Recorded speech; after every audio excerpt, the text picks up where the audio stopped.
குஜராத் மாநிலம் பாவ் நகரில் தனியார் மருத்துவமனை ஒன்று இயங்கி வருகிறது.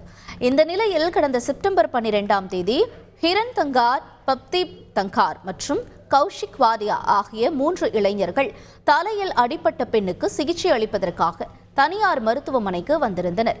அப்போது எமர்ஜென்சி வார்டுக்குள் காலணியுடன் நுழைந்த அவர்களை பார்த்து மருத்துவர் செய்தீப் கோஹில் காலணிகளை வெளியில் கழற்றுங்கள் என்று கூறியுள்ளார். இதில் ஆத்திரமடைந்த இளைஞர்கள் மருத்துவரை தாக்கி அங்கிருந்த மருத்துவ உபகரணங்களையும் சேதப்படுத்தியுள்ளனர். சம்பவத்தை அறிந்த போலீசார் வன்முறையில் ஈடுபட்ட 3 இளைஞர்களையும் கைது செய்துள்ளனர்.